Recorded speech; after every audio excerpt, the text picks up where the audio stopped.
Let's talk about the Atlanta Hawks, their 24-25 season. We'll recap the players, we'll recap what the future is, we'll talk dynasty value, we'll talk as much as we need to talk about. Michael Bolton. Thanks, Josh. It's Michael Bolton here, and it's time for another episode of the Locked On Fantasy Basketball Podcast. Let's get to it. Let's get to it, indeed. You are Locked On Fantasy, your daily NBA fantasy podcast. Part of the Locked On Podcast Network, your team every day. Hello and welcome to the Locked On Fantasy Basketball Podcast, brought to you by Basketball Monster. My name is Josh Lloyd and I'm coming to you live from the Bop House. I'm also the lead fantasy analyst at basketballmonster.com, and today's episode is brought to you by FanDuel. New customers can get $200 in bonus bets when your first $5 bet wins. Thank you also for making Locked On Fantasy Basketball your first listen every day. We are free. We are available on all platforms. Yeah. Here we are talking about the Atlanta Hawks, their season review, NBA live draft show coming up. I will eventually get the landing page for that up, so maybe I shouldn't have told you about it again. But whatever, it's coming up when the NBA draft is on, so you can listen to me overreact to draft picks instead of people who have even less knowledge than me about it. Yeah? Let's talk about this Atlanta Hawks team on what is National Fish and Chip Day. Now, I know that traditional fish and chips that originated in the UK, what do they use, cod? Haddock. We here, especially in Victoria, it's always flake. You gotta go flake. And I don't know why that is the case. But anyway, fish and chips, go-to food. Also, probably the best hamburgers you ever get come from a fish and chip shop. Fish and chip shop hamburgers, the most unbelievable food of all time. I don't know why. And if you want to argue with me, that's fine. You're just going to be wrong, so I wouldn't waste your time. Let's talk about this Atlanta Hawks squad. We're talking about the Hawks and their over 25 players in this part of the show. We'll do the second show later on with the younger guys, so splitting those guys up. Let's just start with the sort of lay of the land, by the numbers of this squad for the season. They were 40-42. We know that they're just perennially apparently going to be in the play-in mix.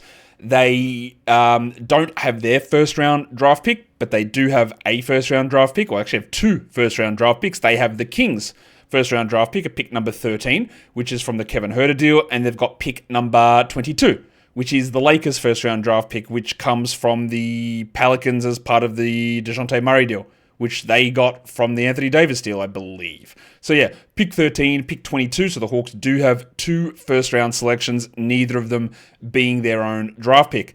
In terms of free agents, there's one guy with a team option, that is Domi Barlow, who I thought was an interesting rotation-ish flyer-type guy. I didn't like the fact that the Spurs didn't keep him around. I thought he had a few good moments, but I do think that he regressed some, and if he's around or not, he's a little undersized. I think that's more the problem. We'll talk about him more later. A couple of non-guaranteed guys. One player who started a bunch of games for this team, Mohamed Wayuge. He has no guaranteed money at all. I'm almost certain that he will be guaranteed, and he'll be back. The other one is Vic Krejci, who's got $1.5 million out of his $2.4 million contract guaranteed, so a bit over half. I think Krejci is a valuable rotation piece. I think Krejci has very limited upside long term, but when you're looking for valid rotation pieces and useful rotation guys, you want someone like Krejci around. So I think both of these non-guaranteed contracts, Gay, the Night Watchman, and Vic Krejci, they're both going to be back with this squad, would be my guess. Where things get really interesting is the unrestricted free agency list, and this clears up a ton of cap space for this team because Clint Capela, Caris LeVert, Larry Nance, and Garrison Matthews are all unrestricted. Capela obviously been a Hawks mainstay for years. LeVert came across as part of their trade deadline restructuring in the DeAndre Hunter deal. I would think that there is a pretty decent chance that LeVert is back. Capela, I just don't know. Because if he comes back, he's obviously not going to be back as a starter. He was changed from the starting role to a bench role this season. He was hurt again at the end of the year. I didn't actually think that he would return, but he did. And maybe there is no demand for Clint Capela around the NBA. I think as a 24-minute-a-night starter on some teams or as a solid reserve center, he still has value, but very clearly the things that make Capela great in his role in the past, age has caught up and he has declined. So there are interesting decisions that need to be made. Larry Nance was part of the DeJounte Murray deal again. He did what he did, although not to the same impact that he's had in the past. He comes in, he plays well, he gets hurt. He comes back, he plays well, he plays winning basketball, he gets hurt. He comes in, you don't know what position he's going to play, and the shooting's iffy, but still everything always seems to work. He is 32 now. I don't know where he ends up. I would think they'd probably like to bring him back, especially if Capela's not around. And the other one there is Garrison Matthews, 1T legend, who is a very good shooter, but the place on this squad is not really all that clear. He is also getting older, as we all are, and I wouldn't be thinking there's a huge priority there. In terms of restricted guys, I think that one of these players showed enough to be brought back, at least if it's on a restricted deal or on a two-way deal or not, and that's Keaton Wallace. Both these guys, brothers of NBA players. That's Kayson's brother. I thought Keaton, in those opportunities that he had, and the Hawks team does desperately need to figure out what they're doing at point guard, which has been a sentence for a million years, even though they had DeJounte Murray, or backup point guard, more to the point. And they had a million guys out, and Wallace started, and he was okay. He's a really good defensive player. I think he comes back. The other one there is Jacob Toppin, which of course is Obi's brother. And he's not an NBA player, so I'm not really thinking that he's going to be returning when we're talking about the Hawks for next season. That just will bring us now to talk about these guys in more detail, the individual players on the squad. And let's just start with the team's best player, their most recognizable player, the player that probably draws the most controversy across the NBA and even in fantasy circles. We're talking about Rayford Trae Young, who is 27 now. So we are bang right in the middle here. With the peak of Trae Young's powers, these next 3 to 4 years are the best Trae Young we probably get. 31 usage is still really high, but you will notice that he only averaged 24 points a game. He took a step back this season. And there's been obviously some of the most idiotic online discourse, or not online, actually broadcast discourse about what Trae Young is. And this is why you should never, ever defer to what would you know? He played the game. Because when Marcus Morris comes out and says, Trae Young never passes, and he's only just sort of learning to pass this year, then these idiots have no idea what they're talking about. We've seen it. We've seen Paul Pierce talk on TV. We've seen Kendrick Perkins talk on TV. We've seen Marcus Morris now give his opinions. These idiots don't know what they're talking about. Just because you played the game doesn't mean you actually know what is going on in any sort of portion of it. Some players do, without question. But it's not a blanket, you played, therefore we defer to your opinion. Because that is one of the most idiotic things I've ever seen. And there are a lot of challenges for that title. Anyway, Trae Young pulled back this season because he was seeing what other guys could do. DeAndre Hunter, bit more of a usage player. Jalen Johnson doing a little bit more. Now, Young still obviously unbelievably elite at assists, contrary to Marcus Morris's opinion. 11.6 a game. He hit 3 threes. He has never been a high efficiency shooter. We know this. 41 from the field, only 34 from 3. He was the 21st ranked player in category leagues. He was 13th in points leagues and ADP of around 12. And I remember when I introduced Durant, the upgraded 2.0 version this season in the preseason, that I had Trae originally like in -1 ranks at around 10 or 9. I thought maybe he could be a first round pick, but Durant always pushed him back, which is interesting. And he ended up 21st by Durant, 19th post trade deadline. What is also interesting is the Darko Delta and the Drip Delta are polar opposites. 85th percentile in terms of improvement for Trae Young on Darko and 15th on Drip. You'll see passing volume 100th percentile. Doesn't pass Marcus, does he? Offensive load 100th percentile. Time on ball 100th percentile. Defensively, we know he sucks. And I see no reason why this stuff from Trae is going to change in the next couple of years. He played 36 minutes a night. He played 76 games. He is a quite reliable, very reliable second round pick. That given the fact we're going to have no Lillard, no Tatum in that first round mix, maybe you just do take him at 13. If someone's 13th or 12th and they end up 18th or 20th, it's not a huge deal. It's not great.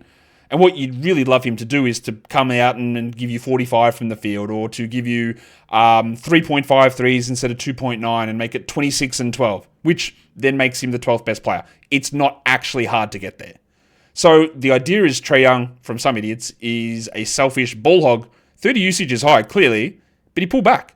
The scoring pulled back. And he's still an incredibly valuable fantasy player, despite, again, what a standard Yahoo ranking will tell you, because standard Yahoo total 9-cat rankings said that he's the 33rd best player, and he missed 6 games, meaning that on a per-game basis, they think he's like 50th. Which, of course, again, is absolute nonsense, and that's just not reflective of any sort of reality about Trae Young's impact in fantasy basketball, or honestly, in real life. He is, I'm not saying he's a great player. I'm not saying he's a Hall of Fame player. I'm not saying he's leading teams to championships, but he does get disrespected a lot for what he does. And You can have discussions about whether Trae Young can ever be the player that leads you to a title. I understand that. Poor defense, small. But I don't know. I feel like there's been a lot of team-building missteps along the way, and Trae shoulders some blame for some of the way that he plays, obviously, and some of the coach friction, but I do think that it has pushed too far against him. We'll come back and talk about some more of these players on the Hawks. Before we do that, today's episode is brought to you by FanDuel Sportsbook, and the NBA Finals are set to start. They've probably started by the time you're watching this show. And that means that there is going to be highlights every night, big plays, offensive, defensive plays all the time. So there's never been a better time to get in on the action, and FanDuel makes it so easy to stay in the game. Either that's before tip-off or live during the games. You can use the player props, you can check out their performance trends. You've even got their same-game parlays. So you have more ways than ever to play smart and to win big. This is the biggest moment, the NBA Finals. So who's going to step up? Is it Shea? Is it Halliburton? Is it Siakam? Jalen Williams? Who's going to falter? Who are you betting unders? Who are you betting overs? Who's going to win the series? What about the spreads? All that is available on FanDuel. And if you are a new customer, that $200 in bonus bets sounds pretty good. Because if that first $5 bet hits, that's what you get. So if you are new to FanDuel, it is the perfect time to sign up. Head to FanDuel.com and place your first $5 bet. And if that bet wins, you get $200 in bonus bets. Make every moment more with FanDuel, an official sports betting partner of the NBA. And don't forget to gamble responsibly. Okay, we are here talking Atlanta Hawks. We're here talking about the 25 and older grouping of their players. So we've done Trae Young. Let's go on to the next guy, which is the aforementioned upcoming free agent, Caris LeVert, who came across from Cleveland in the DeAndre Hunter deal. One of those guys that we've always flirted with in fantasy, where there are times when his value is more in a points league versus a category league, which interestingly, he was 154th in points and 156th in category leagues this season. He's one of those guys where you're going to get these gigantic runs, and then you're going to go, yeah, but like, why did he shoot 20% and then 40% from the line and 10% from three for 2 weeks? This is what he does. It's not changing. He is 31 years of age. He averaged 12, 3, and 3.5. He had a steal. He played 25 minutes. He had 20 usage. He shot 47, 71, and 37, which honestly, some of that field goal and three-point percentage is actually a W if you got Caris LeVert there. But what he is and where he's going to be, like, no team is going to go into a season and go, right, we're set and LeVert is one of our starters. I don't think anyone is doing that at this point. But as a sixth man type who can play on ball, who can scale down, who can play defense much better than he used to be able to, he's a useful player like that. You'll notice that his offensive load, he used to be a high usage player down to 73rd percentile. He's a solid passer for a wing. He can move on ball. He can work off ball. The shooting is the problem with him, and that's been the case. And you'll also notice at age 31 that his impact stuff declined. That's what happens, especially for a prime sort of player or a sub-elite player like LeVert. And I think we're going to continue for the next year or two of sort of flirting with LeVert. We won't draft him in any standard formats, but there will be plenty of times. Some of it is going to be dependent on where he goes and what team he's on, but for the next 2 years, there's going to be times where we use Caris LeVert, a Schedule Plus spot, a spot where someone's injured, and then he averages 16, 4, and 4 with 1.5 steals, with 2 threes for a 1 month period. And you go, that's great, I use that, and now he's back to a bench, because an underlying theme of a lot of these shows, or when we're assessing players and even draft prospects, is that when we're trying to value them, this goes probably more for keepers and dynasty formats, is that when a team has Caris LeVert, they're going, yeah, that's good. But it's like the meme of that bloke holding hands with that chick and seeing the other hotter one walk past, and he looks at it. It's like, you got Caris LeVert here, and you go, what are we doing now? What's coming in on top of him? And like the guy comes back and you go, well, LeVert's been great. Will he maintain his spot? Nah. Like, he'll go back to the bench, he'll play a smaller role. And that's always going to be the case. So he's going to be one of those guys that spikes, but it's inevitably going to fall off because that's who he is. He's gotten past a lot of his injury concerns. We're not fully out of the woods. I do worry that his knee might blow up at some point just because he's had a lot of wear and tear stuff there. But LeVert is a player that has fantasy value if you know how to understand what his numbers are and how to use them, and understand that, again, the value is going to be quite up and down. And the same goes with the next player that we'll talk about, which is Larry Nance Jr., who is one of those guys that can be, at times, a fantasy analyst's darling or a fantasy ranking darling.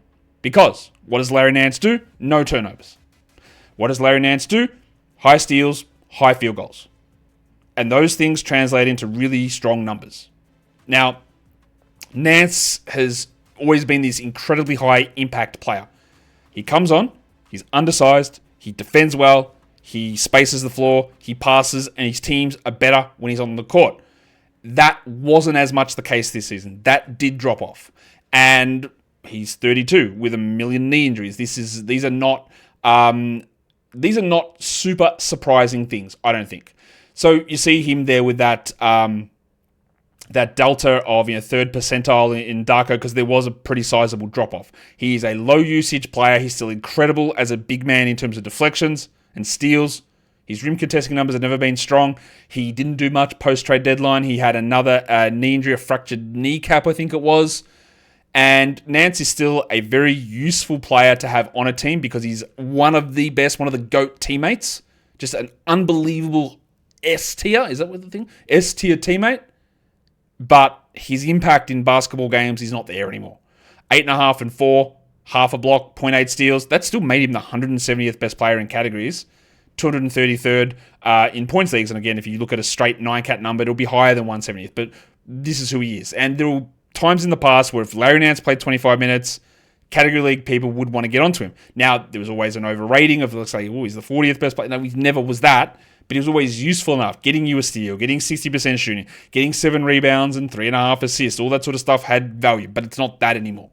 So while we have the reminiscence of Larry Nance, who is in a way like one of those like Kelly Olynyk types, a guy that is a backup center that when the minutes come, you're going to get numbers. He's going to be fantasy valuable, but teams aren't going to want to lean into that as a long-term solution.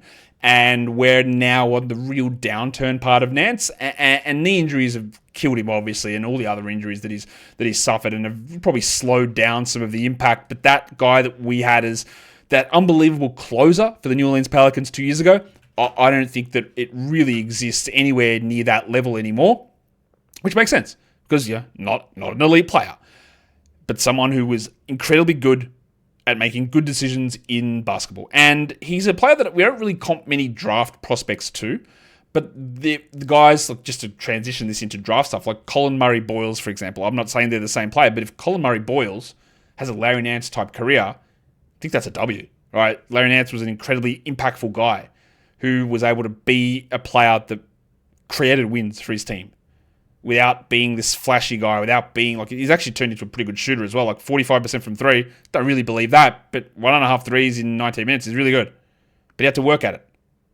GOAT teammate, impactful player. We're not there at this point for him anymore. And that, speaking of guys who aren't there at this point, or they're not there at that point anymore in their career, one of the guys that was always an underrated fantasy player is Clint Capela. And like I said earlier on, Capela is an unrestricted free agent coming in. He is 31. Amazing to me that Capela, LeVert, and Nance are all the same age. It just doesn't feel like they should be. He only played 55 games this year and only 21 minutes a night. And finally, he just wasn't a relevant fantasy guy anymore. I believe, I'm going to double check this, I think his ADP was an insane number this season. Yeah, 107, which made no sense at all at that point to be drafting him in that area. I didn't think, even though, look, I'll tell you this, and we'll talk about Okongwu in the second show we do here, is I thought that this was the year that Onyeka Okongwu was going to begin the season as the starting center. I was wrong, but I was right in saying that it was the season that Onyeka Okongwu would become the starting center. I just thought it would happen opening night. So therefore I was like, I'm thinking Okongwu was going to start. I don't want to draft Capela in round 9. It doesn't make any sense to me to do that. So I don't think anyone's getting sucked back into that anymore. He is a player that, again, we've seen, look at his rim contest percentage, well, percentile, 76th percentile. It used to be way better than that. Time on ball, 7th percentile. Usage is not that bad, but like he doesn't have the ball. He doesn't do anything. 9 and 8.5. Very good rebounder. Elite rebounder still. But 1 block a game in 21 minutes. 56 from the field. Look, this man needs to get you 65%. He needs to get you 1.7 blocks to really be an option for fantasy, and I just don't think that's coming back. You'll notice the drip has him in the 1st percentile in terms of who got worse this year. Him, like more than anybody. Darko, 13th percentile. Yeah, he struggled. This is the case for, again, 3 guys in a row. LeVert, Nance, Capela. All 31, all useful players in the past, all sub-elite or even sub-very good players, and the cliff is here, and it's smacking them in the face. The rim protection stuff for Capela is a concern because that was what he did. The fact that he can't finish anymore, that is what he did. They are all incredibly worrying signs. And maybe a team does sign him and go, we want you to be a starter. I'm not even sure that I'd want to get in on that because I do believe that he would come in, he might start, and they give him opportunities, and then teams go, oh, no, we actually don't want him out there. Like, yeah, this is not good anymore. The things that brought us joy from Capela in the past don't exist in that way anymore. So when we're talking dynasty value, when we're talking redraft value, we're not touching him in 10s or 12s or 14s. In dynasty, it's not really, I think, spiking back up. And it's also, again, I love using Clint Capela as a reference point for other players and dynasty guys and rookies coming in. One of those guys that he'll have a run. He'll have a 5-6 year run of being really valuable, but is there a high level to go to? He fills his role. He hits the 3-4 categories that he hits: rebounds, blocks, field goal percentage. He struggles at his free throws, but he doesn't take very many of them. He does the thing. We talked about that yesterday with Tyler Rucker. We talked about Johan Beranger and Thomas Sorber, like trying to compare and contrast. Are they Clint Capela or is there more with these sort of guys? And that player has value in fantasy. Daniel Gafford's another one currently in the NBA with that sort of a profile. Hey, finish at the rim, W. Block shots, here we go. Rebound, all right, we're off. Capela better rebounded, of course. But when it hits and you lose that athleticism and you lose something, just that the reaction time on your blocks, you're done. And at this point, I'm pretty sure Capela is only going to be considered as a backup big man. I don't know why you consider him in any other way. Let's go through the rest of these over 25s, and there's not a lot more here on this team to talk about. Let's talk about a guy that people have flirted with this man as, we've got to add him in fantasy at times, but even his own team that valued him so highly in the past said, no, we're actually done with Terance Mann. I don't really understand why the Hawks gave away draft picks, trading Bogdanovic and draft picks in order to get Terance Mann in. I don't understand what they did. I don't understand why they would do that. Mann, once again, turned in a pretty subpar and, by all accounts, terrible fantasy season. He played 21 minutes. He was outside the top 290. He averaged 16 fantasy points. You'll notice the DPM delta and the drip delta, 4th and 1st percentile, because he was terrible. He declined in a huge way. His shooting has never really gotten back to some of those heights that he had in the past. He's a low-volume shooter. He didn't hit free throws. He never generates defensive stats. That experiment of him being a point guard didn't really happen. Passing volume, 54th percentile. Not an on-ball guy. His defense has dropped. He's not a rebounder. He never was able to generate fantasy stats at all. And his real-life impact was always, I think, overstated. He was a good player. Again, a solid player. But he's also now 29 and just another one of these names in this mix, these 30-year-olds on the Hawks. And you might think that I'm being all doom and gloom about the Hawks, because I am. Because like LeVert, Nance, Capela, they're all free agents. They might not even be back. And they're all had that pretty sizable drop-off. Terance Mann, who's probably going to be a rotation player, who at times coaches think is this great answer for them, but he's not. And he's never going to be a fantasy option for us ever at any point in 10, 12, 14, 16, 18 team leagues. He's not going to be that. I don't think he's turning things around and becoming this volume guy whose usage is spiking and now he's generating defensive stats. I don't think any of that stuff's necessarily coming from Mann. But he's going to be a part of this rotation moving forward. Part of the reason when I put the slide up at the start to talk about the Atlanta Hawks and said, are they better than you think? It's not because of these guys. It's because of these guys who might not be there, but it's about the other guys who start to come through and some of the positive signs with them. And we'll see exactly where that goes. But yeah, Terance Mann, a guy that I think most of you, well, a lot of you would be like, yeah, we knew he was bad for fantasy, and he never picked it up in any way. And even at the best, when he was playing 35 minutes a night, like maybe you're the 120th best player? Like maybe? What's the thing that you do? And I think that's another interesting thing we ask ourselves with fantasy and with dynasty when we talk about trying to project things forward or valuing players. We can talk about, would you look to get something better, or what's your thing? What do you do? What's your skill? What's your number? What do you hang your hat on? Right? And what is Terance Mann? Is it defense, passing, shooting? Not really sure anymore. It's probably weird, non-playmaking defense. It's not good.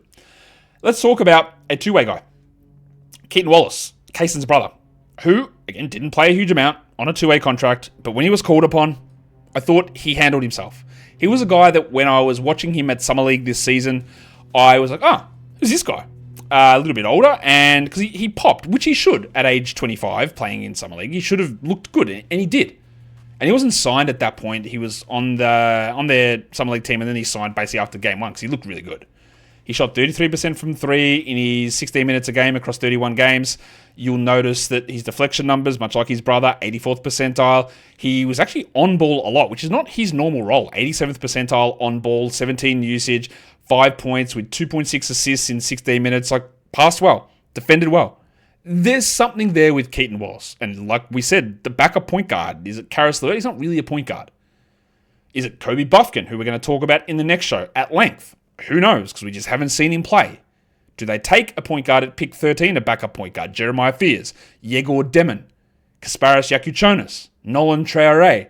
All these guys could be available at pick 13. Do they grab one of those guys who Trae Young is 27, these guys are 19, these guys get to 23, 24, Trae is 31, they play with Trae, they take over? I don't know. Very interesting spot. But I think Wallace, at least for this season, they should be looking to bring him back, maybe convert him to be at least the third string point guard. And like we saw, that when he gets opportunities, if he is pressed into action due to injuries, you actually do have some fantasy appeal. 6 assists and 2 steals while hitting 1.8 threes and getting 10 points is not going to blow you away.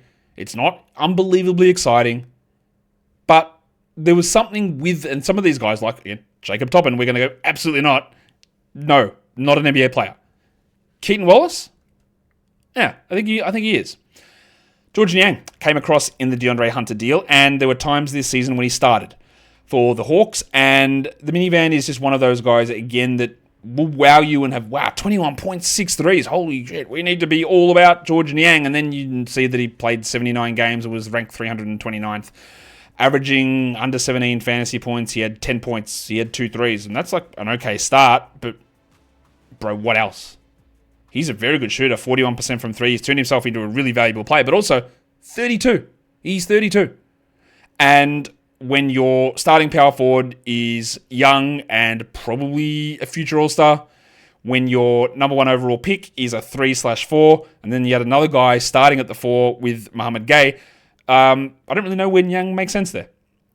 Remember, Niang came over, played minutes, and never crossed over with Jalen Johnson. So yeah, he's going to be around, he's going to play a role, but also, look, what are we going to get out of George Niang? He's sort of the same player, he hits his threes, does nothing else, no steals, no blocks, no rebounds really, no assists, he hits threes. So it's what he does, he did it again, it's a valuable player. Is it a valuable player on this squad? Maybe. It's not like he has athleticism to lose, so we're not worried too much about a drop-off there, like he's not getting by on that, and he is still reliable at what he does, and he's got strength and size. But Niang is just a guy where if he plays, great. If he's out of your rotation as your 11th man, also totally okay. But you know that you can press him into action and get something. But you don't want to be in a spot where he's playing a 25-minute role a night every night. Garrison Matthews used to be one of those players that Quinn Snyder and past Hawks coaches would look to and play him way more than they should have. He had a reputation as an elite shooter because he was. He just took threes and hit them at incredible rates. He was at 39% this last season. He's also 29 now, but that's what he does. He doesn't do anything else. He found himself out of the rotation because there are better options now available. And Matthews is a free agent coming up. You notice he's an on-ball guy. He's a catch-and-shoot guy. He doesn't defend. His impact stuff was okay. Like he's fine if you need to press him into action for really, really small amounts of time. But he's also one of those players, for whatever reason, the coaches would overplay. And I think that would draw. Now, maybe I'm wrong, and Atlanta Hawks fans, if you are watching this, including one of the biggest fans of this show, Tejas, who's a huge fan, he's always on talking in the comments and that sort of stuff. Tejas is a Hawks fan like you, I'm sure, would have those experiences of go, why is Garrison Matthews still out there? Right? Even though he'd come out, he'd have these games where he goes 8 of 8 from 3. But he would get overplayed. Like, there's always 3, 4, 5 extra minutes a game. And I feel like that's stopped this season. I feel like that's the coaches sort of went, yeah, we're not doing this with Garrison Matthews anymore. We're not putting him as a key part of the rotation. So we're talking Garrison Matthews because we're just, as I know you all would love to, we're going to completion. But he's not a guy that I don't think teams will be falling all over themselves for. Remember the first game of this guy's season? Mr. Daquan Plowden, that name again, is Mr. Plowden. He came in and went absolutely bananas. He was on the Warriors to begin the season, was cut, came into Atlanta. They had a million guys out. Plowden came in, started the game, was awesome, and then we didn't see him again. He shot 53% on threes. Cool, because he played, what did he play? 72 minutes? He's 27. He averaged 7 points a game with 1.5 threes in 12 minutes, which is incredibly high because look at those shooting numbers. But, I don't think there's anything really here. He's got, that forward-ish size. There is some shooting upside, but we didn't see him enough. And for a team that did undergo so many changes during the season and had injuries, the fact that he couldn't even hit 100 total minutes played means that there are some pretty significant concerns. Plowden is, again, I wouldn't mind bringing Daquan back. When they are bringing back, he's on a 2-year two-way. So he'll be back again this season, and he'll be on a two-way again, and at age 27, you probably want to start getting something cracking. There was a really, really strong first game that we saw, and then absolutely nothing after that. And, unfortunately, there's absolutely nothing after that for today's show, because that is the end of the first half of the Atlanta Hawks season review. We'll be back tomorrow. We'll talk Jalen Johnson, Onyeka Okongwu, Zachary Rissache, Kobe Buffkin. Someone I'm missing? Maybe. Anyway, I know we're going to talk about everyone. So, the best way to make sure you don't miss that show, which actually I think will come out tomorrow. We'll spread it so it comes across on the weekend as well, so you don't get 2 shows today. We'll get the second half tomorrow. There you go. And so, to make sure you're getting that, you just subscribe and you thumb up. And we are done here. Thank you so much for listening, everyone. See ya.